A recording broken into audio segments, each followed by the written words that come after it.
ਅੱਜ ਆਪਾਂ ਇੱਕ ਟੌਪਿਕ ਲੈਂਦੇ ਹਾਂ GST ਦੇ ਅੰਦਰ ਹੀ ਆ ਰਿਵਰਸ ਚਾਰਜ।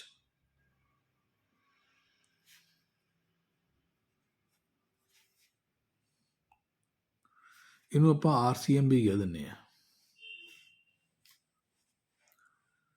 ਇਹਦੇ 'ਚ ਕੀ ਹੁੰਦਾ ਆ,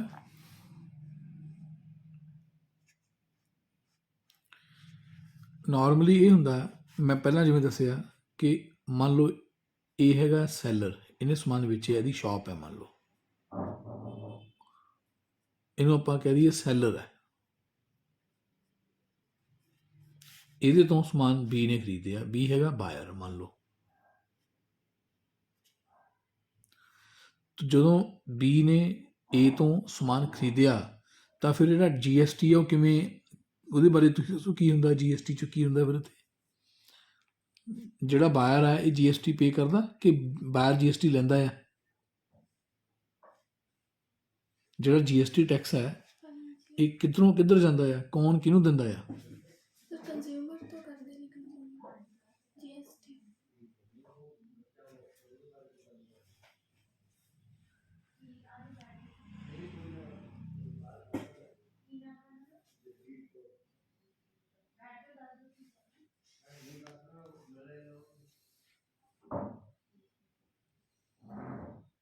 ਜੀ ਇਹਦੇ 'ਚ ਕੀ ਹੁੰਦਾ, ਬਾਇਰ ਸ਼ਾਪਕੀਪਰ ਨੂੰ ਟੈਕਸ ਪੇ ਕਰਦਾ ਆ।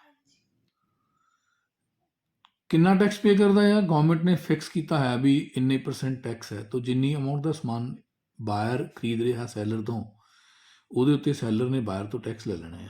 ਉਹ ਟੈਕਸ ਲੈ ਕੇ ਅੱਗੇ ਸੈਲਰ ਕੀ ਕਰੂਗਾ, ਬਾਇਰ ਤੋਂ ਟੈਕਸ ਲੈ ਕੇ ਬਾਇਰ ਦਾ ਟੈਕਸ ਆਪ ਨਹੀਂ ਰੱਖੂਗਾ, ਉਹ ਅੱਗੇ ਗਵਰਨਮੈਂਟ ਨੂੰ ਪੇ ਕਰ ਦੂਗਾ। ਤਾਂ ਇਹ ਟੈਕਸ ਯਾਨੀ ਕਿ GST ਕਿਵੇਂ ਹੁੰਦਾ ਆ? GST ਬਾਇਰ ਨੇ ਦਿੱਤਾ ਸੈਲਰ ਨੂੰ, ਮੈਂ ਕਹਿ ਦਿੰਦਾ GST ਬਾਇਰ ਨੇ ਦਿੱਤਾ ਸੈਲਰ ਨੂੰ, ਇਹ GST ਸੈਲਰ ਦੇ ਥਰੂ ਗਵਰਨਮੈਂਟ ਦੇ ਘਰੇ ਪਹੁੰਚ ਜਾਂਦਾ ਆ। ਇਹ ਹੀ ਹੈ ਜੋ ਆਪਾਂ ਸਿੱਖਿਆ ਸੀ। ਹੁਣ ਜਿਹੜਾ ਇਹ ਸ਼ਾਪਕੀਪਰ ਜਾਂ ਸੈਲਰ ਹੈ, ਇਹ ਟੈਕਸ ਤਾਂ ਹੀ ਲੈ ਸਕਦਾ ਆ ਜੇ ਅਗਰ ਇਹਦੀ ਆਪਣੀ GST ਦੀ ਰਜਿਸਟ੍ਰੇਸ਼ਨ ਹੋਈ ਹੋਈ ਹੈ। ਤੋ if A person is not registered in GST, ਜੇ ਉਹ GST 'ਚ ਰਜਿਸਟਰਡ ਨਹੀਂ ਹੈ, ਆਪਾਂ ਨੂੰ ਕਹਿ ਦਿੰਦੇ ਹਾਂ we call it URD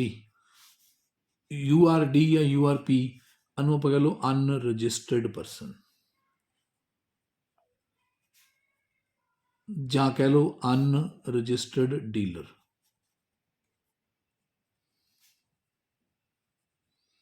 ਇਹ ਉਹ ਹੋਏ ਛੋਟੇ ਦੁਕਾਨਦਾਰ ਜਿਨ੍ਹਾਂ ਨੂੰ ਗਵਰਨਮੈਂਟ ਨੇ ਛੂਟ ਦਿੱਤੀ ਕਿ ਨੋ ਪ੍ਰੋਬਲਮ, ਤੁਸੀਂ ਅਗਰ GST ਦੀ ਰਜਿਸਟ੍ਰੇਸ਼ਨ ਨਹੀਂ ਕਰਵਾਉਣੀ ਨਾ ਕਰਵਾਓ, ਕਿਉਂਕਿ ਤੁਹਾਡੀ ਜਿਹੜੀ ਸੇਲ ਹੈ ਉਹ 20 ਲੱਖ ਤੋਂ ਘੱਟ ਹੈ। ਯਾਨੀ ਇੱਥੇ ਕੌਣ ਨੇ?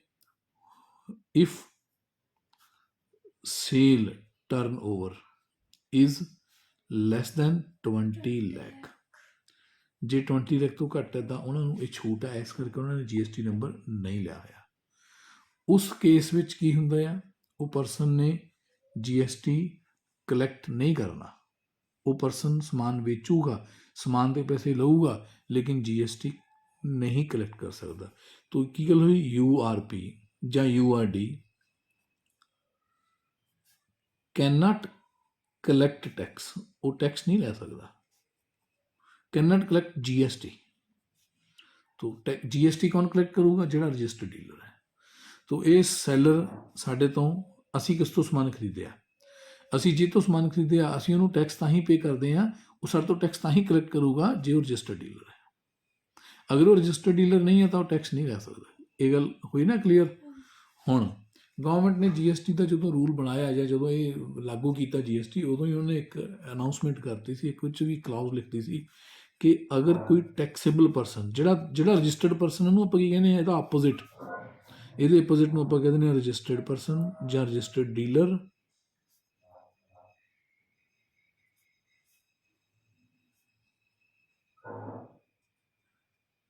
ਤੇ ਜਾਂ ਇਹਨੂੰ ਟੈਕਸੇਬਲ ਪਰਸਨ ਕਹਿ ਦਿੰਦੇ ਆ, ਟੈਕਸੇਬਲ ਪਰਸਨ।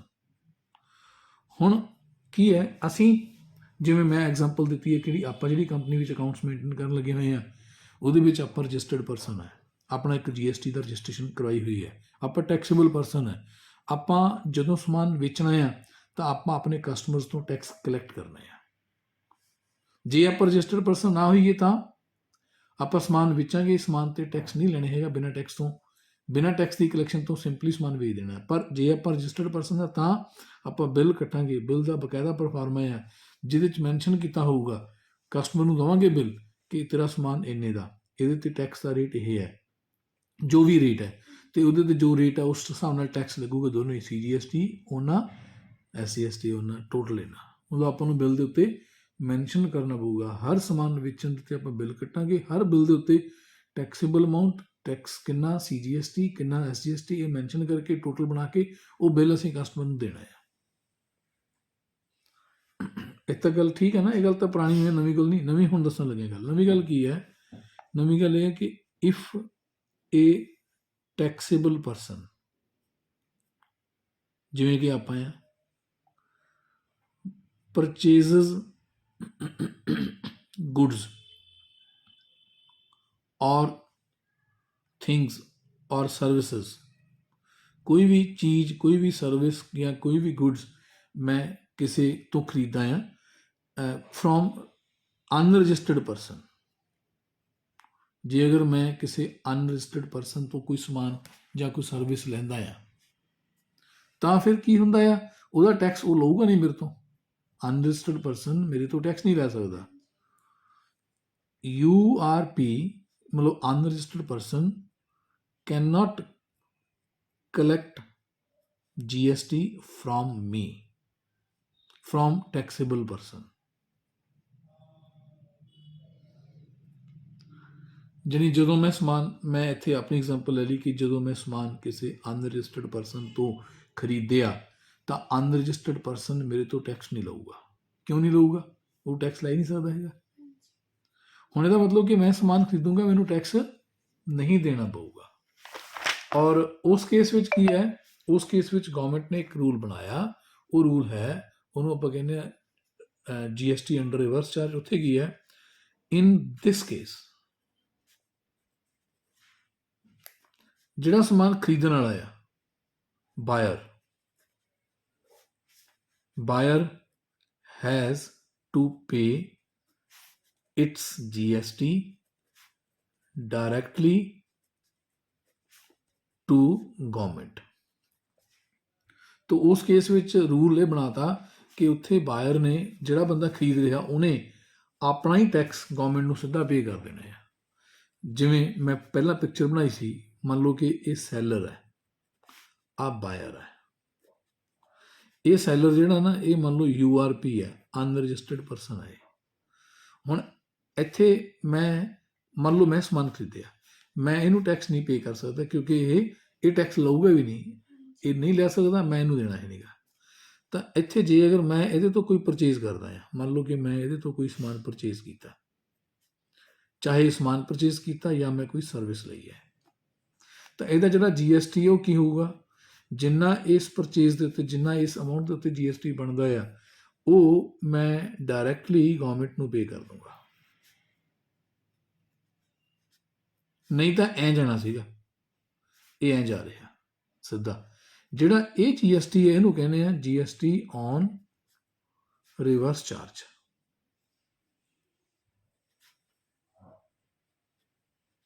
ਜਾਂ GST ਅੰਡਰ RCM, ਇਹਨੂੰ ਆਪਾਂ GST under RCM reverse charge mechanism ਕਹਿ ਦਿੰਦੇ ਹਾਂ।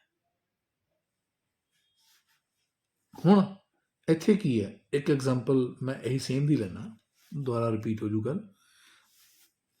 ਆਪਾਂ ਨੇ ਪਰਚੇਜ਼ ਕੀਤਾ ਆ 565 ਰੁਪਏ ਦਾ ਕੋਈ ਸਟੇਸ਼ਨਰੀ ਜਾਂ ਕੋਈ ਗੁਡਸ ਜਾਂ ਕੋਈ ਪ੍ਰਿੰਟਿੰਗ, ਇੱਦਾਂ ਸੀਗੀ ਐਂਟਰੀ ਹੈ ਤੁਹਾਡੇ ਕੋਲ। ਇੱਕ 17ਵੀਂ ਐਂਟਰੀ ਦੀ ਗੱਲ ਕਰਦੇ ਹਾਂ, ਜਿਹੜੀ 17th ਐਂਟਰੀ ਤੁਹਾਡੀ ਨੋਟਸ 'ਚ ਪਾਈ ਹੋਈ ਹੈ, ਉਹ ਇਹ ਹੈ ਕਿ ਪਰਚੇਜ਼ ਕੀਤੀ ਹੈ। ਕੀ ਪਰਚੇਜ਼ ਕੀਤਾ? ਪ੍ਰਿੰਟਿੰਗ ਦਾ ਸਮਾਨ ਸੀਗਾ, ਮਤਲਬ purchase of printing of bill books. ਆਪਾਂ ਬਿੱਲ ਬੁੱਕਾਂ ਅਤੇ ਰਸੀਪਟ ਬੁੱਕਾਂ ਪ੍ਰਿੰਟ ਕਰਵਾਈਆਂ ਨੇ। ਕਿੱਥੋਂ ਕਰਵਾਈਆਂ ਨੇ? ਫਰੋਮ ਉਹ ਸ਼ਾਪ ਜਿੱਥੋਂ ਆਪਾਂ ਪ੍ਰਿੰਟ ਕਰਵਾਇਆ ਉਹਦਾ ਨਾਮ ਹੈਗਾ Sanjeev printing press. Sanjeev printing press. ਹੁਣ ਆਪਾਂ ਇਹ ਇੱਥੇ ਇਹ ਲਿਖਿਆ ਹੋਇਆ ਮੰਨ ਲੈਂਦੇ ਹਾਂ, ਅਸੀਂ ਇਸ ਤਰ੍ਹਾਂ ਐਂਟਰੀ ਬਣਾਈ ਹੋਈ ਹੈ, ਐਗਜ਼ਾਮਪਲ ਇੱਦਾਂ ਬਣਾਈ ਹੋਈ ਹੈ ਕਿ ਜਿਹੜਾ ਸੰਜੀਵ ਪ੍ਰਿੰਟਿੰਗ ਪ੍ਰੈਸ ਹੈ ਇਹ ਅਨਰਜਿਸਟਰਡ ਪਰਸਨ ਹੈ। ਮਤਲਬ ਇਹਨਾਂ ਨੇ ਰਜਿਸਟ੍ਰੇਸ਼ਨ GST ਵਿੱਚ ਨਹੀਂ ਕਰਾਈ ਹੋਈ। ਕਿਉਂ ਨਹੀਂ ਕਰਾਈ ਹੋਈ? ਇਹਨਾਂ ਦੀ ਟਰਨਓਵਰ 20 ਲੱਖ ਤੋਂ ਘੱਟ ਹੈ, ਇਹਨਾਂ ਨੂੰ ਜ਼ਰੂਰਤ ਨਹੀਂ, ਇਹਨਾਂ ਨੇ ਨਹੀਂ ਕਰਾਈ ਹੋਈ। ਮਰਜ਼ੀ ਹੈ ਕਰਵਾਵੇ ਜਾਂ ਨਾ ਕਰਵਾਵੇ। ਇਸ ਕੇਸ ਵਿੱਚ ਕੀ ਹੋਇਆ ਕਿ ਇਹਦੀ ਅਮਾਊਂਟ ਕਿੰਨੀ ਹੈ? 565 ਰੁਪਏ। 565 ਰੁਪਏ ਆਪਾਂ ਨੇ ਇਹਨਾਂ ਨੂੰ ਆ ਪ੍ਰਿੰਟਿੰਗ ਦੇ ਬਿਲ ਬੁੱਕਾਂ ਦੇ ਤੇ ਰਸੀਦ ਬੁੱਕਾਂ ਦੇ ਦਿੱਤੇ। ਆਪਾਂ ਨੇ ਤੋਂ ਬਿੱਲ ਵੀ ਲੈ ਲਿਆ, ਉਹ ਬਿੱਲ ਦਾ ਨੰਬਰ ਨੂੰ ਆਪਾਂ ਬਿੱਲ ਨੂੰ ਇਨਵਾਇਸ ਕਹਿ ਦਿੰਦੇ ਹਾਂ। ਬਿੱਲ ਦਾ ਨੰਬਰ ਕੁਛ ਵੀ, ਮੰਨ ਲਓ 1123 ਨੰਬਰ ਹੈ। ਉਹ ਬਿੱਲ ਦੇ ਉੱਤੇ ਸਿੰਪਲੀ ਲਿਖਿਆ ਹੈ ਪ੍ਰਿੰਟਿੰਗ ਆਫ ਬਿਲ ਬੁੱਕਸ 565 ਰੁਪਏ।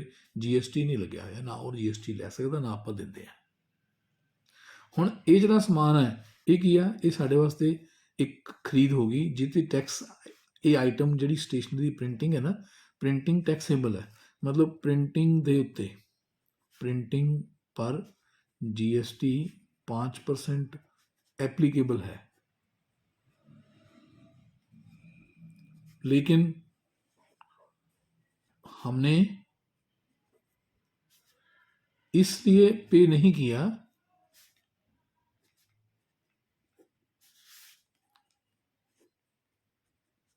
कि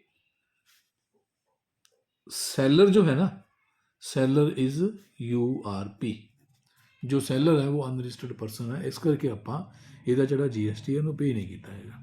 ਤਾਂ ਗਵਰਨਮੈਂਟ ਕਹਿੰਦੀ ਹੈ ਇਹਦਾ ਟੈਕਸ ਸਾਨੂੰ ਤਾਂ ਮਿਲੇ ਹੀ ਨਹੀਂਗਾ। ਤਾਂ ਇਹਦੇ ਤੇ ਕੀ ਹੈ, ਗਵਰਨਮੈਂਟ ਇਹ ਚਾਹੁੰਦੀ ਹੈ ਜਾਂ ਗਵਰਨਮੈਂਟ ਨੇ ਇਹ ਰੂਲ ਬਣਾਤਾ ਕਿ ਇਹਦੇ ਤੇ ਜਿਹੜਾ GST ਬਣਦਾ ਆ ਉਹ ਖਰੀਦਣ ਵਾਲਾ ਖੁਦ ਸਰਕਾਰ ਨੂੰ ਦੇਵੇ। ਤਾਂ ਹੁਣ ਖਰੀਦਣ ਵਾਲਾ ਮੈਂ, ਇਹਦੀ ਤਾਂ ਐਂਟਰੀ ਸਿੰਪਲ ਪੈ ਜਾਊਗੀ। ਆ ਐਂਟਰੀ ਸਿੰਪਲ ਪੈ ਜਾਊਗੀ ਕਿ ਮੈਂ ਇਹਨੂੰ ਕੈਸ਼ ਪੇ ਕਰਤਾ, ਇਹ ਸਮਾਨ ਨਾ ਕੈਸ਼ ਪੇਡ ਫਾਰ ਦਿਸ, ਆਪਾਂ ਇਸ ਨੂੰ ਕੈਸ਼ ਪੇ ਕਰਤਾ। ਤੋ ਆ ਐਂਟਰੀ ਤਾਂ ਪਹਿਲਾਂ ਸਿੰਪਲ ਐਂ ਪਾ ਲੈਣੀ ਹੈ। ਡੈਬਿਟ ਕੀ ਕਰ ਦੇਣਾ ਆ? ਪ੍ਰਿੰਟਿੰਗ ਐਂਡ ਸਟੇਸ਼ਨਰੀ ਖਰਚਾ, ਇਹ ਸਾਡਾ ਖਰਚਾ ਆ, ਇਹਨੂੰ ਆਪਾਂ ਡੈਬਿਟ ਕਰਤਾ 565 ਰੁਪਏ ਤੇ ਕ੍ਰੈਡਿਟ ਕਰ ਦੇਵਾਂਗੇ ਕੈਸ਼ ਨੂੰ 565 ਰੁਪਏ। ਇੱਥੇ ਨਰੇਸ਼ਨ ਲਿਖ ਦਾਂਗੇ ਟੂ ਕੈਸ਼ ਬਿੱਲ ਨੰਬਰ 1123। ਬਸ ਇਹ ਤਾਂ ਹੋ ਗਈ ਐਂਟਰੀ। ਹੁਣ ਜਿਹੜੀ ਇਹ ਖਰਚੇ ਦੀ ਐਂਟਰੀ ਅਸੀਂ ਪਾਤੀ ਹੈ, ਜੇ ਆਪਾਂ ਉਹ ਲਈਏ ਵੀ ਸਾਡੇ ਤੇ ਇਹ ਰੂਲ ਹੈ ਕਿ ਜੇ ਅਸੀਂ ਕੋਈ ਵੀ ਚੀਜ਼ ਕਿਸੇ ਅਨਰਜਿਸਟਰਡ ਪਰਸਨ ਤੋਂ ਖਰੀਦਦੇ ਹਾਂ, ਉਹ ਟੈਕਸ ਨਹੀਂ ਲੈਂਦਾ ਸਾਡੇ ਤੋਂ, ਤਾਂ ਉਹਦਾ ਟੈਕਸ ਅਸੀਂ ਆਪ ਪੇ ਕਰਨਾ ਆ। ਉਹ ਆਪ ਪੇ ਕਰਨਾ ਆ ਤੇ ਉਹ ਫਿਰ ਐਂਟਰੀ ਕੀ ਬਣੂਗੀ? ਉਹ ਐਂਟਰੀ ਮੈਂ ਪਾ ਕੇ ਦਿਖਾਉਂਦਾ, ਤੁਹਾਨੂੰ ਸਮਝ ਲੱਗ ਜਾਊਗੀ। ਡੈਬਿਟ ਕਰਾਂਗੇ ਆਪਾਂ CGST ਇਨਪੁਟ ਨੂੰ ਤੇ ਡੈਬਿਟ ਕਰਾਂਗੇ SGST ਇਨਪੁਟ ਨੂੰ। ਜਿਹੜਾ ਇੱਥੇ ਟੈਕਸ ਬਣਦਾ ਆ ਉਹ ਆਪਾਂ ਅੱਗੇ ਵੀ ਤਾਂ ਹੀ ਕਰਦੇ ਨਾ, ਜੇ ਟੈਕਸ ਦਿੰਦੇ ਆ ਤਾਂ ਟੈਕਸ ਇਨਪੁਟ ਨੂੰ ਡੈਬਿਟ ਕਰ ਦਿੰਦੇ ਆ। ਤੋ ਇਹ ਬਣ ਗਿਆ 14 ਰੁਪਏ 13 ਪੈਸੇ। 14 ਰੁਪਏ 13 ਪੈਸੇ, ਇਹਦੀ ਕੈਲਕੂਲੇਸ਼ਨ ਕਰ ਲਈ ਨਾ। 565 ਗੁਣਾ 2.5/100 ਆਪਾਂ ਕੈਲਕੂਲੇਸ਼ਨ ਕਰਾਂਗੇ, 14 ਰੁਪਏ 13 ਪੈਸੇ ਬਣ ਗਏ। ਤਾਂ ਇੱਕ ਡੈਬਿਟ ਦਾ ਇਹ ਹੋ ਜਾਊਗਾ ਖਾਤਾ ਸਰਕਾਰ ਦਾ, ਸਰਕਾਰ ਵੱਲ ਹੀ ਗਿਆ। ਕ੍ਰੈਡਿਟ ਅੱਗੇ ਆਪਾਂ ਕੀ ਕਰਦੇ ਨੇ, ਆਪਾਂ ਕੈਸ਼ ਪੇ ਕਰ ਦੇਣਾ ਸੀਗਾ ਜੇ ਉਹ ਬੰਦਾ ਸਾਡੇ ਤੋਂ ਲੈ ਲੈਂਦਾ। ਉਹਨੇ ਨਹੀਂ ਲਿਆ, ਆਪਾਂ ਫਿਲਹਾਲ ਇੱਕ ਐਂਟਰੀ ਆਪਣੇ ਕੋਲੋਂ ਪਾ ਲੈਣੀ ਹੈ CGST ਪੇਏਬਲ under reverse charge, RC shorts ਕਰ ਲਓ, ਅੰਡਰ RC। ਇੱਦਾਂ ਹੀ SGST ਪੇਏਬਲ ਅੰਡਰ RC। 14 ਰੁਪਏ 13 ਪੈਸੇ ਆਪਾਂ ਸੈਂਟਰ ਦੇ, 14 ਰੁਪਏ 13 ਪੈਸੇ ਆਪਾਂ ਸਟੇਟ ਦੇ ਦੇਣੇ ਆ। ਦੇਣੇ ਆਪਾਂ ਨੇ ਰਿਕਾਰਡ ਕਰ ਲਏ, ਔਰ ਜਦੋਂ ਆਪਾਂ ਪੇ ਕਰ ਦੇਵਾਂਗੇ, ਮੰਨ ਲਓ ਆਪਾਂ ਐਂਟਰੀ ਪਾ ਲਈ ਕਿ ਦੇਣੇ ਆ, ਦੇਣੇ ਹੀ ਨੇ। ਜਦੋਂ ਦੇ ਦੇਵਾਂਗੇ ਤਾਂ 19 ਰੁਪਏ ਸਾਡਾ ਟੈਕਸ ਜਮ੍ਹਾਂ ਹੋਊਗਾ ਸਰਕਾਰ ਕੋਲੇ, ਤਾਂ ਆਪਾਂ ਉਨਾ ਹੀ ਸਰਕਾਰ ਤੋਂ ਲੈਣਾ ਵੀ ਹੈ। ਯਾਨੀ ਇਹ ਐਂਟਰੀ ਦਾ ਮਤਲਬ ਇਹ ਹੈ ਵੀ ਤੈਨੂੰ ਅਸੀਂ ਦੇ ਦਾਂਗੇ ਤਾਂ ਤਕਰੀਬਨ ਉਨੇ ਪੈਸੇ ਚੱਲ ਜਾਣੇ ਆ। ਸਰਕਾਰ ਦੇ ਖਾਤਾ ਇਹ ਹੈ, ਸਰਕਾਰ ਦਾ ਹੀ ਖਾਤਾ ਇਹ ਹੈ। ਇਹ ਆਪਾਂ ਨੇ ਐਂਟਰੀ ਨੋਟ ਕਰ ਲਈ ਵੀ ਅਸੀਂ ਭੁੱਲ ਨਾ ਜਾਈਏ, ਆਪਣੇ ਖਾਤੇ 'ਚ ਲਿਖਤੀ ਕਿ ਅਸੀਂ ਦੇਣੇ ਆ। ਤੇ ਜਦੋਂ ਦੇਣੇ ਆ ਤਾਂ ਉਨੇ ਸਰਕਾਰ ਵੱਲ ਚਲੇ ਜਾਣੇ ਆ, ਸਰਕਾਰ ਤੋਂ ਲੈਣੇ ਵੀ ਹੋ ਜਾਣੇ ਆਪਾਂ।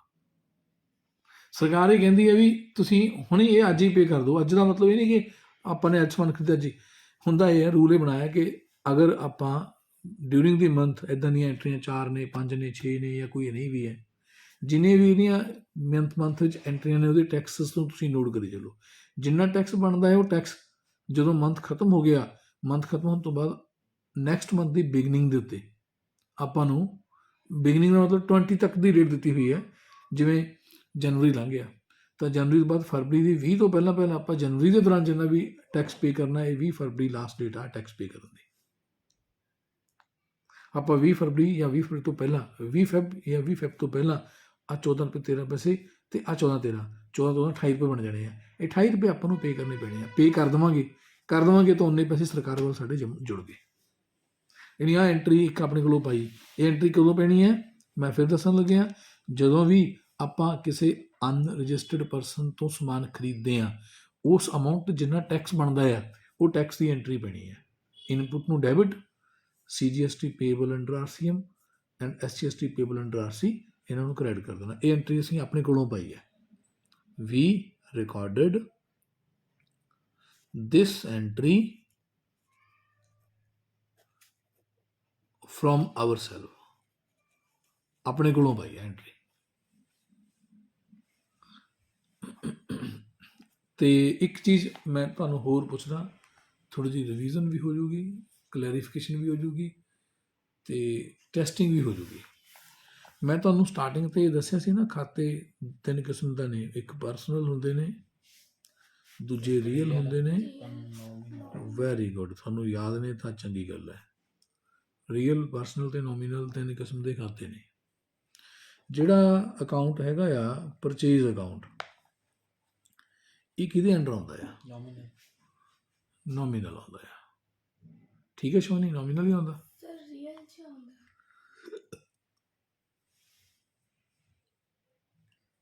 ਰਾਜਕੁਮਾਰ ਤੂੰ ਦੁਬਾਰਾ ਕੰਸੀਡਰ ਕਰਨਾ ਕਿ ਇਹਨੇ ਗਲਤ ਕਿਹਾ। ਸ਼ਿਵਾਨੀ ਕਹਿੰਦੀ ਰੀਅਲ 'ਚ ਆਉਂਦਾ ਆ, ਤੂੰ ਕਹਿੰਦਾ ਨੋਮੀਨਲ 'ਚ ਆਉਂਦਾ ਆ। ਨੋਮੀਨਲ ਕਿਹੜੇ ਹੁੰਦੇ ਨੇ ਤੇ ਰੀਅਲ ਕਿਹੜੇ ਹੁੰਦੇ ਨੇ? ਰੀਅਲ ਤਾਂ ਹੀ ਉਹ ਸਮਾਨ ਹੁੰਦਾ ਆ। ਤੇ ਜਿਹੜਾ ਪਰਚੇਜ਼ ਅਕਾਊਂਟ ਹੈ ਇਹ ਸਮਾਨ ਦਾ ਖਾਤਾ ਨਹੀਂ ਹੈਗਾ, ਇਹ ਖਾਤਾ ਸਮਾਨ ਦਾ ਹੀ ਤਾਂ ਹੈ। ਸ਼ਿਵਾਨੀ ਨੇ ਠੀਕ ਕਿਹਾ ਬੱਚੇ, ਪਰਚੇਜ਼ ਦਾ ਮਤਲਬ ਹੈ ਗੁਡਸ ਦੀ ਖਰੀਦ। ਇਹ ਖਾਤਾ ਅਸਲ ਦੇ ਵਿੱਚ ਗੁਡਸ ਦਾ ਆ। ਤਾਂ ਫਿਰ ਇਹ ਕੀ ਹੋਇਆ? ਰੀਅਲ ਹੋਇਆ। ਇੱਕ ਹੋਰ ਹੈ ਅਕਾਊਂਟ ਰਿਪੇਅਰ ਚਾਰਜਸ ਇਨਕਮ। ਆਪਾਂ ਕੰਪਿਊਟਰ ਰਿਪੇਅਰ ਕਰਦੇ ਹਾਂ ਤੇ ਉਹ ਕੰਪਿਊਟਰ ਦੀ ਜਦੋਂ ਕਿਸੇ ਤੋਂ ਕੰਪਿਊਟਰ ਰਿਪੇਅਰ ਕਰਕੇ ਉਹਦਾ ਆਪਾਂ ਉਹ ਤੋਂ ਚਾਰਜਸ ਲੈ ਲੈਂਦੇ ਹਾਂ, ਉਹ ਸਾਡੀ ਰਿਪੇਅਰ ਚਾਰਜਸ ਇਨਕਮ ਹੋ ਗਈ। ਇਹ ਅਕਾਊਂਟ ਨੂੰ ਕਿਸ ਕਿਸਮ ਦਾ ਲਈਏ ਆਪਾਂ, ਰੀਅਲ ਕਿ ਨੋਮੀਨਲ ਕਿ ਪਰਸਨਲ? ਰੁਕੋ ਰਾਜਕੁਮਾਰ ਤੂੰ ਦੱਸ। ਇੰਨਾ ਟਾਈਮ ਲਾ ਲਾ, ਨਹੀਂ ਪਤਾ? ਸ਼ੁਨ ਦੱਸੋ। ਇਹ ਇਨਕਮ ਹੈ। ਇਨਕਮ ਵੀ ਨੋਮੀਨਲ ਹੁੰਦੀ ਹੈ, ਖਰਚੇ ਵੀ ਨੋਮੀਨਲ ਹੁੰਦੇ ਨੇ। ਇਹ ਨੋਮੀਨਲ ਹੈ ਠੀਕ ਹੈ, ਬਟ ਇਸ ਕਰਕੇ ਨਹੀਂ ਕਿ ਇਹ ਖਰਚਾ ਹੈ। ਖਰਚੇ ਵੀ ਜੇ ਹੁਣ ਖਰਚਾ ਹੋਵੇ ਤਾਂ ਵੀ ਨੋਮੀਨਲ ਹੈ, ਇਨਕਮ ਵੀ ਨੋਮੀਨਲ ਹੈ। ਇਹ ਇਨਕਮ ਹੈ, ਇਹ ਕੋਈ ਸਮਾਨ ਨਹੀਂ ਹੈ, ਵਸਤੂ ਨਹੀਂ ਹੈ। ਹਾਂ ਕਲੀਅਰ ਹੈ ਗੱਲ? ਨੋਮੀਨਲ ਹੋਇਆ ਨਾ। ਨੋਮੀਨਲ ਹੁੰਦੇ ਨੇ ਆਮਦਨ ਤੇ ਖਰਚੇ, ਰੀਅਲ ਹੁੰਦੇ ਆ ਵਸਤੂਆਂ, ਪਰਸਨ ਕੀ ਹੁੰਦੇ ਨੇ? ਵਿਅਕਤੀ ਜਾਂ ਵਿਅਕਤੀਆਂ ਦਾ ਗਰੁੱਪ ਜਾਂ ਕੰਪਨੀ ਜਾਂ ਇੰਸਟੀਚਿਊਟ ਜਾਂ ਬਿਜ਼ਨਸ, ਕੋਈ ਵੀ ਦੂਜਾ ਥਰਡ ਪਰਸਨ। ਆਪਾਂ ਆਪ ਵੀ ਕੋਈ ਵੀ ਵਿਅਕਤੀ ਹੈ ਉਹਨੂੰ ਪਰਸਨਲ ਅਕਾਊਂਟ ਕਹਿ ਦਿੰਦੇ ਹਾਂ। ਜਿਵੇਂ ਆਪਣੇ ਕੋਲ ਇੱਕ ਖਾਤਾ ਆ ਅੰਮ੍ਰਿਤਪਾਲ ਸਿੰਘ, ਇਹ ਆਪਾਂ ਲੈਜਰ 'ਚ ਖਾਤਾ, ਸਾਰੇ ਖਾਤੇ ਖੋਲ੍ਹਣੇ ਆਪਾਂ ਨੇ। Amritpal Singh partners account, partners capital account, ਇਹ ਆਪਾਂ ਨੇ ਕੱਲ੍ਹ ਐਂਟਰੀ ਪਾਈ ਸੀ। ਇਹ ਜਿਹੜਾ ਅਕਾਊਂਟ ਹੈ ਇਹਦੀ ਟਾਈਪ ਕੀ ਹੈ? ਹਾਂ ਹੈ ਇਹ ਪਰਸਨਲ ਹੈ। ਗੁੱਡ, ਠੀਕ ਹੈ, ਵਿਅਕਤੀ ਹੈ, ਪਰਸਨਲ ਅਕਾਊਂਟ ਹੈ। ਤੇ ਇੱਕ ਅਕਾਊਂਟ ਹੈਗਾ ਸਟੇਟ ਬੈਂਕ ਆਫ ਇੰਡੀਆ, ਇਹ ਅਕਾਊਂਟ ਕਿਸ ਕਿਸਮ ਦਾ ਆ? ਇਹ ਵੀ ਪਰਸਨਲ ਹੈ, ਠੀਕ ਹੈ। ਇੱਕ ਹੋਰ ਐਗਜ਼ਾਮਪਲ ਦੇਣਾ, CGST ਆਊਟਪੁੱਟ ਅਕਾਊਂਟ, ਇਹ ਵੀ ਆਪਣੀ ਇਹਦੇ 'ਚ ਖਾਤਾ ਬਣੂਗਾ। ਇਹਦਾ ਜਿਹੜਾ ਅਕਾਊਂਟ ਹੈ ਇਹਨੂੰ ਆਪਾਂ ਕਿਸ ਕਿਸਮ ਦਾ ਖਾਤਾ ਮੰਨਾਂਗੇ? ਪਰਸਨਲ ਆਊਗਾ। ਰੁਕੋ ਜੀ ਮੈਂ ਰਾਜਕੁਮਾਰ ਨੂੰ ਪੁੱਛ ਲਵਾਂ। ਹਾਂ ਰਾਜਕੁਮਾਰ, ਇਹ ਖਾਤਾ ਕਿਸ ਕਿਸਮ ਦਾ ਹੋਊਗਾ?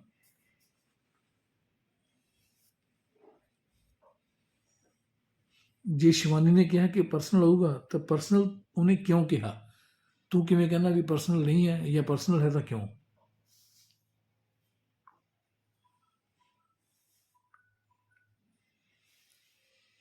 ਪਲੀਜ਼ ਦੱਸੋ।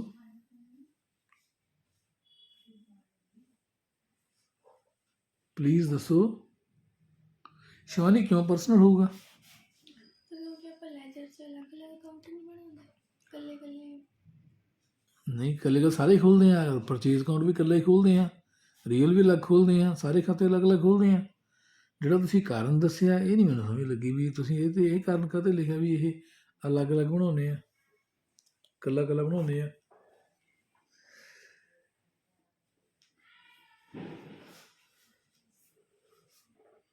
ਨਹੀਂ ਦੱਸਣਾ ਤੁਸੀਂ ਪਰਸਨਲ ਫਿਰ ਕਿਉਂ ਸੋਚਿਆ? ਤੁਸੀਂ ਆਨਸਰ ਤੁੱਕੇ ਨਾਲ ਆਇਆ ਸੀਗਾ? ਨਹੀਂ ਸਰ, ਹਾਂ, ਇਹ ਕਲੀਅਰ ਨਹੀਂ ਪਤਾ। ਕਲੀਅਰ ਨਹੀਂ ਪਤਾ। ਜੇ ਮੈਂ ਕਹਿ ਦਵਾਂ ਵੀ ਪਰਸਨਲ ਨਹੀਂ ਹੈ, ਤੁਸੀਂ ਕਹੋਗੇ ਸ਼ਾਇਦ ਕੋਈ ਹੋਰ ਹੋਵੇ। ਹੁਣ ਦੇਖੋ ਨਾ, ਜਿਹੜਾ ਪਰਚੇਜ਼ ਅਕਾਊਂਟ ਹੈ ਇਹ ਤੁਸੀਂ ਰੀਅਲ ਦੱਸਿਆ ਤੇ ਰੀਅਲ ਹੀ ਹੈ। ਜੇ ਮੈਂ ਕਹਾਂ ਨਹੀਂ ਇਹ ਰੀਅਲ ਨਹੀਂ ਹੈ, ਇਹ ਪਰਸਨਲ ਹੈ, ਜਾਂ ਜੇ ਮੈਂ ਕਹਾਂ ਇਹ ਨੋਮੀਨਲ ਹੈ, ਤਾਂ ਤੁਸੀਂ ਅੜ ਸਕਦੇ ਹੋ, ਤੁਸੀਂ ਬਹਿਸ ਸਕਦੇ ਹੋ ਕਿ ਨਹੀਂ ਇਹ ਰੀਅਲ ਹੀ ਹੈ, ਪਰਸਨਲ ਮੇਰੇ ਕਹਿੰਦੇ ਥੋੜੀ ਪਰਸਨਲ ਹੋ ਜਾਊਗਾ। ਜੋ ਸਿਖਾਇਆ, ਜੋ ਰੂਲ ਦੱਸੇ ਨੇ, ਜਿਸ ਹਿਸਾਬ ਨਾਲ ਸਮਝਾਏ ਨੇ ਕਿ ਰੀਅਲ ਅਕਾਊਂਟ ਕਿਹੜੇ ਨੇ, ਪਰਸਨਲ ਕਿਹੜੇ ਨੇ, ਨੋਮੀਨਲ ਕਿਹੜੇ ਨੇ, ਉਸ ਹਿਸਾਬ ਨਾਲ ਸੋਚ ਕੇ ਦੇਖੋ ਕਿ ਤੁਸੀਂ ਇਹਨੂੰ ਪਰਸਨਲ ਕਿਉਂ ਕਹਿੰਦੇ ਹੋ, ਜਾਂ ਇਹ ਕਿਸ ਕਿਸਮ ਦਾ ਖਾਤਾ ਆ।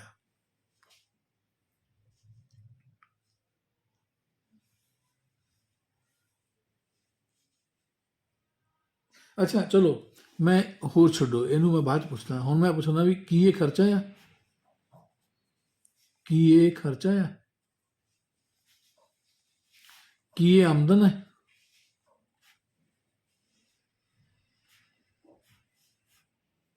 ਇਹਦਾ ਆਨਸਰ ਦੱਸੋ, ਯੈਸ ਕਿ ਨੋ, ਯੈਸ ਕਿ ਨੋ। ਜਿਹੜਾ ਆ CGST ਆਊਟਪੁੱਟ ਦਾ ਖਾਤਾ ਆ, CGST ਆਊਟਪੁੱਟ ਹੁੰਦਾ ਕੀ ਹੈ, ਸਮਝਾਓ ਤਾਂ। ਜਿਹੜਾ central government central GST output ਦਾ ਮਤਲਬ ਕੀ ਹੈ? ਜਦੋਂ ਆਪਾਂ ਪੇ ਕਰਦੇ ਆ। ਆਪਾਂ ਪੇ ਨਹੀਂ ਕਰਦੇ, ਇੱਥੇ ਆਪਾਂ ਦੁਕਾਨ ਆ। ਆਊਟਪੁੱਟ ਦਾ ਮਤਲਬ ਜਿਹੜਾ ਆਪਣੇ ਕੋਲੇ ਟੈਕਸ ਇਕੱਠਾ ਹੋ ਗਿਆ, ਜਦੋਂ ਆਪਾਂ ਸਮਾਨ ਵੇਚਦੇ ਆ, ਵੇਚ ਕੇ ਕਸਟਮਰਸ ਤੋਂ ਟੈਕਸ ਲੈਂਦੇ ਆ ਨਾ, ਜਿਹੜਾ ਕਸਟਮਰ ਤੋਂ ਟੈਕਸ ਅਸੀਂ ਲਿਆ ਉਹਨੂੰ ਕਹਿੰਦੇ ਆ ਆਊਟਪੁੱਟ। ਸਮਾਨ ਵੇਚਿਆ, ਸਮਾਨ ਦੇ ਪੈਸੇ ਵੀ ਕਸਟਮਰ ਤੋਂ ਲੈ ਲਏ, ਪਲੱਸ ਜਿਹੜਾ ਉਹਦੇ ਉੱਤੇ GST ਐਪਲੀਕੇਬਲ ਆ ਉਹ ਵੀ ਆਪਾਂ ਕਸਟਮਰ ਤੋਂ ਲੈ ਲਿਆ। ਤੋ ਜਿਵੇਂ ਆਪਾਂ ਐਂਟਰੀ ਪਹਿਲਾਂ ਪਾਈ ਸੀਗੀ, ਸਮਾਨ ਵੇਚਿਆ ਕਿੰਨੇ ਦਾ, ਕੋਈ ਐਂਟਰੀ ਮੈਂ ਹੁਣ ਪਾ ਲੈਣਾ, ਮੰਨ ਲਓ ਆਪਾਂ ਨੇ 850 ਦਾ ਸਮਾਨ ਵੇਚਿਆ, ਉਹਦੇ ਉੱਤੇ 6 ਤੇ 12% GST ਹੈ। ਮੰਨ ਲਓ 850 ਦੀਆਂ ਗੁੱਡ ਸੇਲ ਕੀਤੀ ਦੀ ਸੇਲ ਹੋਈ ਹੈ, ਉਹਦੇ ਉੱਤੇ 6% CGST ਹੈ ਤੇ 6% ਉਹ 'ਤੇ SGST ਹੈ। 6 38 ਰੁਪਏ ਬਣ ਗਿਆ ਨਾ, 6 8 350 51 ਰੁਪਏ ਬਣ ਗਿਆ ਉਹ 'ਤੇ CGST, ਤੇ 51 ਹੀ ਬਣ ਗਿਆ SGST, ਤੇ ਕੁੱਲ ਆਪਾਂ ਨੇ 902 ਰੁਪਏ ਲੈ ਲਏ। ਇਹ ਕੀ ਹੈ, ਕੈਸ਼ ਲੈ ਲਏ। ਹੁਣ 850 ਰੁਪਏ ਤਾਂ ਆਪਾਂ ਨੂੰ ਪਤਾ ਲੱਗ ਗਿਆ ਸਾਡੀ ਸੇਲ ਹੈ, 51 ਰੁਪਏ ਤੇ CGST ਹੋ ਗਿਆ। ਆਪਣੇ ਕੋਲੇ ਜਿਹੜਾ ਜੋੜ ਆ ਗਿਆ 902 ਰੁਪਏ, 902 ਨਹੀਂ 952, ਸੌਰੀ 952, ਆਹੋ 952 ਹੀ ਹੋਇਆ ਨਾ। तो 952 ਰੁਪਏ ਆਪਣੇ ਕੋਲੇ ਕੈਸ਼ ਆ ਗਿਆ। ਇਹਦੀ ਐਂਟਰੀ ਕਿਵੇਂ ਪਊਗੀ? ਜਦ ਤੁਸੀਂ ਆਹ ਸਮਾਨ ਵੇਚਿਆ, ਇਹਦੀ ਐਂਟਰੀ ਕਿਵੇਂ ਪਊਗੀ? ਮਤਲਬ ਇਹਦਾ ਜਰਨਲ ਕੀ ਬਣੂਗੀ? ਇਹਦੇ 'ਚ ਡੈਬਿਟ ਕੀ ਹੋਊਗਾ ਐਂਡ ਕ੍ਰੈਡਿਟ ਕੀ ਹੋਊਗਾ?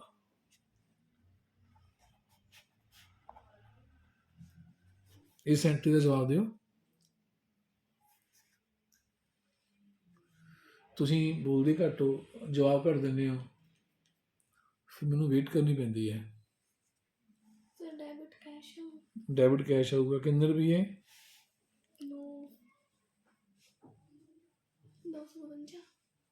952 ਰੁਪਏ, ਠੀਕ ਹੈ। ਕ੍ਰੈਡਿਟ ਕੀ ਆਊਗਾ? ਕਿੰਨੇ ਰੁਪਏ ਆਊਗੀ? 850, ਠੀਕ ਹੈ। ਹੋਰ ਕੀ ਆਊਗਾ? CGST ਅੱਗੇ ਕੀ ਹੋਊਗਾ? SGST। ਇੱਥੇ ਕੁਝ ਲਿਖਣਾ ਹੈ?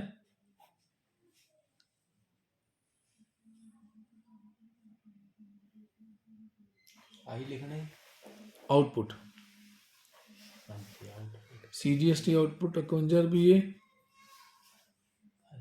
SGST ਆਊਟਪੁੱਟ ਵੀ 51 ਰੁਪਏ, ਟੋਟਲ ਜੋੜ ਆ ਗਿਆ 952। ਐਂਟਰੀਆਂ ਪੈ ਗਈ ਨਾ। ਹੁਣ ਕੈਸ਼ ਤਾਂ ਰੀਅਲ ਅਕਾਊਂਟ ਹੈ, ਵਸਤੂ ਹੈ ਤਾਂ ਰੀਅਲ ਅਕਾਊਂਟ ਹੈ, ਸੇਲ ਵੀ ਰੀਅਲ ਅਕਾਊਂਟ ਰੀਅਲ ਅਕਾਊਂਟ ਹੈ, ਇਹ ਵਸਤੂ ਹੈ। ਜਿਹੜਾ ਆਹ ਟੈਕਸ ਹੈ ਇਹ ਸਾਡੀ ਆਮਦਨ ਹੋਈ ਕਿ ਨਹੀਂ ਹੋਈ? ਆਮਦਨ ਹੋਈ ਕਿ ਨਹੀਂ ਹੋਈ? ਸਰ ਆਮਦਨੀ ਹੋਈ ਆਮਦਨ ਹੋਈ। ਇਹ ਜਿਹੜੇ ਪੈਸੇ ਨੇ ਇਹ ਆਪਾਂ ਆਪਣੇ ਕੋਲ ਰੱਖ ਲੈਣੇ ਆ, ਖਰਚ ਲੈਣੇ ਆ, ਸਾਨੂੰ ਅੱਗੇ ਕਿਤੇ ਨਹੀਂ ਪੇ ਕਰਨੇ ਪੈਣੇ ਕਿ ਪੇ ਕਰਨੇ ਪੈਂਦੇ ਆ? ਸਰ ਗਵਰਨਮੈਂਟ ਨੇ ਪੇ ਕਰਨਾ ਫਿਰ ਆਪਣੀ ਆਮਦਨ ਕਿਵੇਂ ਹੋਗੀ? ਆਮਦਨ ਤਾਂ ਉਹ ਹੁੰਦੀ ਨਾ ਵੀ ਮੈਂ ਕੰਮ ਕੀਤਾ ਉਹਦੇ ਬਦਲੇ ਮੈਂ ਜਿਵੇਂ ਹੁਣ ਤੁਹਾਨੂੰ ਪੜ੍ਹਾਇਆ, ਤੁਹਾਨੂੰ ਪੜ੍ਹਾਉਣ ਦੇ ਬਦਲੇ ਮੈਂ ਤੁਹਾਡੇ ਤੋਂ ਫੀਸ ਲੈ ਲਈ, ਉਹ ਫੀਸ ਮੈਂ ਆਪਣੇ ਕੋਲ ਰੱਖ ਲੈਣੀ ਹੈ, ਗਵਰਨਮੈਂਟ ਨੂੰ ਨਹੀਂ ਪੇ ਕਰਨੀ ਹੈਗੀ, ਕਿਸੇ ਹੋਰ ਨੂੰ ਨਹੀਂ ਪੇ ਕਰਨੀ ਹੈਗੀ, ਤਾਂ ਉਹ ਕੀ ਹੋਈ? ਮੇਰੀ ਆਮਦਨ ਹੋਈ। ਤਾਂ ਇਹ ਜਿਹੜੇ ਆਹ 850 ਪਤਾ ਮੇਰੇ ਕੋਲ ਆ ਗਏ, ਇਹ ਤਾਂ ਮੈਂ ਸਮਾਨ ਖਰੀਦਿਆ ਸੀਗਾ, ਮੰਨ ਲਓ ਮੈਂ ਇਹ ਸਮਾਨ 800 ਦਾ ਖਰੀਦਿਆ ਸੀਗਾ, 850 ਦਾ ਵੇਚਤਾ, 50 ਰੁਪਏ ਮੇਰਾ ਪ੍ਰੋਫਿਟ ਹੋ ਗਿਆ। ਤੇ ਜਿਹੜੇ ਆਹ 51 ਰੁਪਏ ਆਪਾਂ ਨੇ ਕਸਟਮਰਸ ਤੋਂ ਲੈ ਲਏ, ਇਹ ਗਵਰਨਮੈਂਟ ਦੇ ਆਪਾਂ ਦੇਣੇ ਆ। ਖਰਚਾ ਹੈ ਉਹ ਨਾ ਭਾਈ ਖਰਚਾ ਵੀ ਨਹੀਂ ਹੋਇਆ, ਖਰਚਾ ਸਾਡਾ ਥੋੜੀ ਹੋਇਆ ਨਾ, ਅਸੀਂ ਕਸਟਮਰ ਤੋਂ ਲੈ ਲਿਆ, ਗਵਰਨਮੈਂਟ ਨੂੰ ਦੇ ਦੇਣਾ ਹੈ। ਖਰਚਾ ਤਾਂ ਆਪਾਂ ਕਹੀਏ ਨਾ ਜੇ ਆਪਾਂ ਆਪਣੇ ਕੋਲੋਂ ਆਪਣੀ ਜੇਬ ਚੋਂ ਪੇ ਕਰਦੇ ਹਾਂ, ਅਸੀਂ ਗਵਰਨਮੈਂਟ ਦੇ ਵਾਸਤੇ ਕਸਟਮਰਸ ਤੋਂ ਲੈ ਕੇ ਅੱਗੇ ਗਵਰਨਮੈਂਟ ਨੂੰ ਪੇ ਕਰ ਦੇਣਾ ਹੈ। ਤੋ ਜਿਹੜਾ ਆਹ ਖਾਤਾ ਆ ਇਹ ਫਿਰ ਆਮਦਨ ਹੈ ਕਿ ਨਹੀਂ ਹੈ?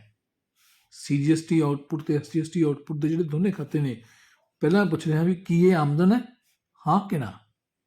ਨਹੀਂ ਨਹੀਂ ਹੈ। ਤੇ ਕੀ ਇਹ ਖਰਚਾ ਹੈ?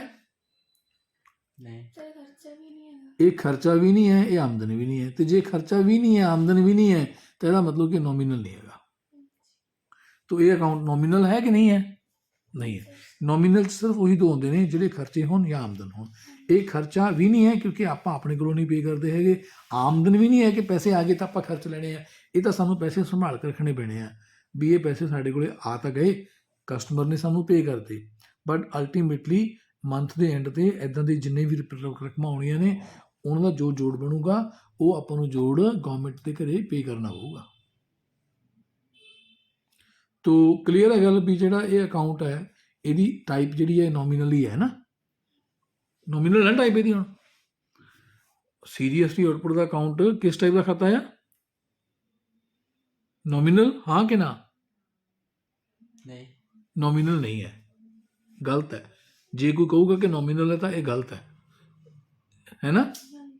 ਹੁਣ ਆਪਾਂ ਗੱਲ ਕਰਦੇ ਹਾਂ ਰੀਅਲ ਦੀ। ਰੀਅਲ 'ਚ ਹੁੰਦੀਆਂ ਨੇ ਵਸਤੂਆਂ, ਇਹ ਕਿਸੇ ਵਸਤੂ ਦਾ ਨਾਮ ਨਹੀਂ ਹੈਗਾ, ਇਸ ਕਰਕੇ ਇਹ ਰੀਅਲ ਵੀ ਨਹੀਂ ਹੈਗਾ। ਫਿਰ ਇਹ ਗੱਲ ਕਰਦੇ ਹਾਂ ਪਰਸਨਲ ਦੀ। ਪਰਸਨਲ ਕਿਉਂ ਹੈ? ਇਹ ਖਾਤਾ ਅਸਲ ਦੇ ਵਿੱਚ ਐ ਮੰਨ ਲਓ ਕਿ ਇਹ ਗਵਰਨਮੈਂਟ ਦਾ ਖਾਤਾ ਆ, ਮੂਹਰੇ ਸੀ ਲੱਗਿਆ ਹੈ ਤਾਂ ਮਤਲਬ ਸੈਂਟਰ ਗਵਰਨਮੈਂਟ ਦਾ ਖਾਤਾ। ਐਟ ਪ੍ਰੈਜ਼ੈਂਟ BJP ਦੀ ਸਰਕਾਰ ਹੈ, ਨਿਰਮਲਾ ਸੀਤਾਰਮਨ ਜਿਹੜੀ ਹੈ ਉਹ ਮਿਨਿਸਟਰ ਆਫ ਫਾਈਨਾਂਸ ਹੈ। ਤਾਂ ਇਹ ਖਾਤਾ ਜਿਹੜਾ ਆ ਇਹ ਉਸ ਖਾਤੇ ਇਹਦੀ ਮਾਲਕਣ ਕੌਣ ਹੈ ਜਾਂ ਇਹ ਪੈਸਾ ਆਪਾਂ ਕਿਹਨੂੰ ਦੇਣਾ ਆ? ਇਹ ਸੈਂਟਰ ਗਵਰਨਮੈਂਟ ਨੂੰ ਪੇ ਕਰਨਾ ਆ। ਯਾਨੀ 51 ਰੁਪਏ ਸੈਂਟਰ ਗਵਰਨਮੈਂਟ ਦੇ ਆਪਾਂ ਦੇਣੇ ਆ ਤੇ ਇਹ 51 ਰੁਪਏ ਆਪਾਂ ਨੇ ਜਿਹੜੀ ਐਟ ਪ੍ਰੈਜ਼ੈਂਟ ਪੰਜਾਬ 'ਚ ਗਵਰਨਮੈਂਟ ਆ ਉਹ ਚੰਨੀ ਦੀ ਹੈ, ਕਾਂਗਰਸ ਦੀ ਹੈ। ਤੋ ਉਸ ਸਰਕਾਰ ਨੂੰ ਯਾਨੀ ਇਹ ਉਹ ਗਵਰਨਮੈਂਟ ਦੇ ਪੈਸੇ ਨੇ। ਤੋ ਇਹ ਜਿਹੜਾ ਖਾਤਾ ਆ ਇਹ ਹੈਗਾ ਗਵਰਨਮੈਂਟ ਦਾ। ਇਹ ਗਵਰਨਮੈਂਟ ਸੈਂਟਰ ਦੀ ਹੈ ਜਿਹੜੀ ਵੀ ਹੋਵੇ, ਇਹ ਗਵਰਨਮੈਂਟ ਸਟੇਟ ਦੀ ਹੈ ਜਿਹੜੀ ਵੀ ਹੋਵੇ। ਤੋ ਸਟੇਟ ਗਵਰਨਮੈਂਟ ਜੇ ਇਹ ਖਾਤਾ ਗਵਰਨਮੈਂਟ ਦਾ ਆ ਤਾਂ ਇਹ ਗਵਰਨਮੈਂਟ ਨੂੰ ਆਪਾਂ ਕੀ ਕਹੀਏ? ਇਹ ਰੀਅਲ ਹੈ ਕਿ ਪਰਸਨਲ ਹੈ ਕਿ ਨੋਮੀਨਲ ਹੈ? ਤਾਂ ਫਿਰ ਇਹ ਅਕਾਊਂਟ ਦੀ ਟਾਈਪ ਕੀ ਬਣੀ? ਪਰਸਨਲ ਬਣੀ। ਪਰਸਨਲ ਕਿਉਂ ਬਣੀ? ਗਵਰਨਮੈਂਟ ਦਾ ਵੀ, ਗਵਰਨਮੈਂਟ ਸਾਡੇ ਤੋਂ ਕੁਝ ਲੈਂਦੀ ਹੈ ਜਾਂ ਸਾਨੂੰ ਕੁਝ ਦਿੰਦੀ ਹੈ ਤਾਂ ਗਵਰਨਮੈਂਟ ਨਾਲ ਵੀ, ਮੰਨ ਲਓ ਸਪੋਜ਼ ਕਰੋ ਕਿ ਗਵਰਨਮੈਂਟ ਨੇ ਮੇਰੇ ਤੋਂ ਕੋਈ ਸੌਫਟਵੇਅਰ ਤਿਆਰ ਕਰਵਾ ਲਿਆ ਤਾਂ ਗਵਰਨਮੈਂਟ ਨੂੰ ਮੈਂ ਪੇਮੈਂਟ ਦੱਸੂਗਾ ਵੀ ਇੰਨੇ ਪੈਸੇ ਲੱਗਣੇ ਆ ਤੇ ਮੈਂ ਸੌਫਟਵੇਅਰ ਤਿਆਰ ਕਰਕੇ ਦਿੱਤਾ, ਗਵਰਨਮੈਂਟ ਮੈਨੂੰ ਪੇ ਕਰੂਗੀ। ਗਵਰਨਮੈਂਟ ਨਾਲ ਮੇਰਾ ਲੈਣ ਦੇਣ ਚੱਲਦਾ ਹੈ। ਗਵਰਨਮੈਂਟ ਵੀ ਮੇਰੇ ਵਾਸਤੇ ਇੱਕ ਵਿਅਕਤੀ ਹੈ, ਤਾਂ ਉਸ ਵਿਅਕਤੀ ਦੇ ਅਕਾਊਂਟ ਨੂੰ ਆਪਾਂ ਪਰਸਨਲ ਨਹੀਂ ਕਹਾਂਗੇ। ਤੋ CGST ਆਊਟਪੁੱਟ ਦਾ ਖਾਤਾ ਜਿਹੜਾ ਆ ਇਹ ਨੋ ਡਾਊਟ ਪਰਸਨਲ ਹੈ। ਇਹ ਆਪਣੇ ਦਿਮਾਗ 'ਚ ਰੱਖੋ ਵੀ ਨਾਮ ਆਪਾਂ ਰੱਖਿਆ CGST ਆਊਟਪੁੱਟ, ਬਟ ਇਨਫੈਕਟ ਇਹ ਗਵਰਨਮੈਂਟ ਦਾ ਖਾਤਾ ਆ। ਇਹਦਾ ਮਤਲਬ ਹੈ ਵੀ ਇਹ ਆਪਣੇ ਕੋਲ ਟੈਕਸਸ ਗਵਰਨਮੈਂਟ ਦੇ ਆਪਣੇ ਕੋਲ ਆਏ ਹੋਏ ਨੇ, ਆਪਾਂ ਨੂੰ ਪੇ ਕਰਨੇ ਪੈਣੇ ਆ। ਇਹ ਮੰਥ ਦੇ ਐਂਡ ਦੇ ਉੱਤੇ ਆਪਾਂ ਪੇ ਵੀ ਕਰਿਆ ਕਰਾਂਗੇ। ਜਿੰਨਾ ਜੋੜ ਬਣਿਆ ਕਰੂਗਾ ਚੈੱਕ ਕਰਕੇ ਹਿਸਾਬ ਲਾ ਕੇ ਫਿਰ ਮਹੀਨੇ ਦੇ ਐਂਡ ਦੇ ਉੱਤੇ ਜਿੰਨਾ ਟੈਕਸ ਬਣਦਾ ਆ ਉਹ ਆਪਾਂ ਨੂੰ ਹਰ ਮਹੀਨੇ ਜਮ੍ਹਾਂ ਕਰਾਉਣਾ ਪੈਂਦਾ ਆ। ਹਰ ਮਹੀਨੇ 20 ਤਰੀਕ ਲਾਸਟ ਡੇਟ ਦਿੱਤੀ ਹੋਈ ਹੈ ਗਵਰਨਮੈਂਟ ਨੇ। 20 ਤਰੀਕ ਨੂੰ ਪਿਛਲੇ ਮਹੀਨੇ ਦਾ ਜਿੰਨਾ ਟੈਕਸ ਵੀ ਦੇਣਦਾਰੀ ਆ ਸਾਨੂੰ ਉਤਾਰਨੀ ਪੈਣੀ ਆ। ਅੱਜ ਜਿਵੇਂ 16 ਤਰੀਕ ਹੈ, ਮੇਰੇ ਕੋਲ ਟਾਈਮ ਹੈਗਾ, ਮੈਂ ਵੀ ਰਿਟਰਨਾਂ ਭਰਨੀਆਂ ਨੇ, ਤੂੰ 16 ਤਰੀਕ ਹੈ ਅੱਜ ਵੀ ਭਰ ਦੇਵਾਂ ਚਾਹੇ, ਜਾਣੀ ਕਿ 20 ਜਾਂ 20 ਤੋਂ ਪਹਿਲਾਂ ਪਹਿਲਾਂ ਕਿਸੇ ਵੀ ਆਪਾਂ ਜਿੰਨੀ ਸਾਡੀ ਟੋਟਲ ਕਲੈਕਸ਼ਨ ਹੈ CGST ਆਊਟਪੁੱਟ ਦੀ ਇੰਨੀ ਆਪਾਂ ਨੂੰ ਕਲੀਅਰ ਕਰਨੀ ਪੈਂਦੀ ਹੈ, ਉਨੀ ਆਪਾਂ ਨੇ ਗਵਰਨਮੈਂਟ ਨੂੰ ਪੇ ਕਰਕੇ ਖਾਤਾ ਇਹ ਨਿਲ ਕਰ ਦੇਣਾ ਹੈ। ਅਗਲੇ ਮਹੀਨੇ ਫਿਰ ਸ਼ੁਰੂ ਹੋ ਜਾਊਗਾ, ਜਿਹੜੇ ਅਗਲੇ ਮਹੀਨੇ ਸਮਾਨ ਵੇਚਣ 'ਤੇ ਟੈਕਸ ਇਕੱਠੇ ਹੋਣਗੇ ਉਹ ਲਿਖੀ ਜਾਣੇ ਆ, ਉਹਦਾ ਜੋੜ CGST ਆਊਟਪੁੱਟ 'ਚ ਫਿਰ ਜੁੜ ਜਾਊਗਾ।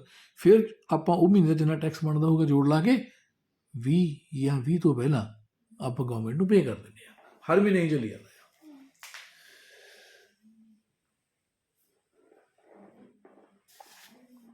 ਨੈਕਸਟ ਅਕਾਊਂਟ ਹੈਗਾ ਆ SGST ਇਨਪੁਟ ਅਕਾਊਂਟ। ਮੈਂ ਪੁੱਛਣਾ ਚਾਹੂੰਗਾ ਤੁਹਾਡੇ ਤੋਂ ਕਿ ਜਿਹੜਾ SGST ਇਨਪੁਟ ਅਕਾਊਂਟ ਹੈ ਇਹਦੀ ਅਕਾਊਂਟ ਟਾਈਪ ਕੀ ਹੈ? ਇਹਨਾਂ ਤਿੰਨਾਂ ਚੋਂ ਇੱਕ, ਕੀ ਇਹ ਪਰਸਨਲ ਹੈ ਜਾਂ ਰੀਅਲ ਹੈ ਜਾਂ ਨੋਮੀਨਲ ਹੈ?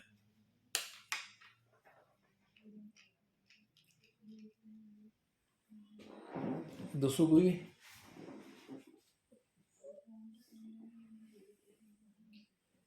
ਸਰ ਇਹ ਵੀ ਪਰਸਨਲ ਹੋਊਗਾ। ਇਹ ਵੀ ਪਰਸਨਲ ਹੈ? ਕਿਵੇਂ ਪਰਸਨਲ ਹੈ?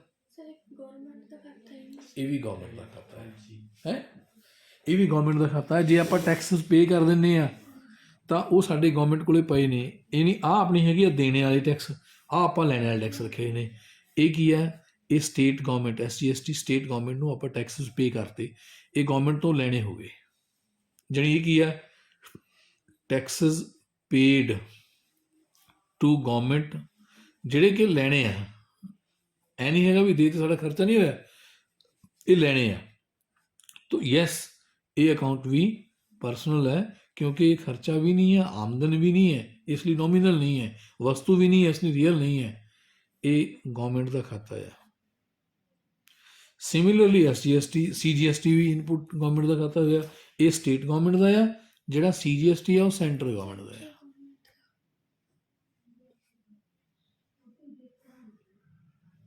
ਇੱਕ ਖਾਤਾ ਹੋਰ ਤੁਸੀਂ ਖੋਲ੍ਹਿਆ ਹੋਇਆ CGST ਪੇਬਲ ਅੰਡਰ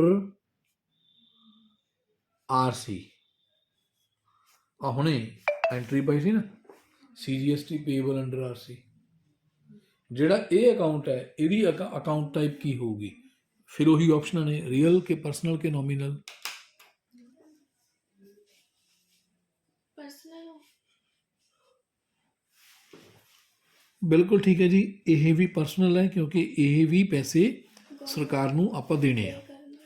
ਇਹ ਆਪਾਂ ਨੋਟ ਕਰ ਲਏ ਕਿ ਦੇਣੇ ਆ, ਇਹ ਹੁਣੇ ਦੇਣੇ ਪੈਣੇ ਆ। 20 ਤਰੀਕ ਤੋਂ ਪਹਿਲਾਂ ਪਹਿਲਾਂ ਆਪਾਂ ਇਹ ਟੈਕਸਸ ਆਪਣੇ ਡਾਇਰੈਕਟਲੀ ਕੋਲੋਂ ਪੇ ਕਰਤਾ।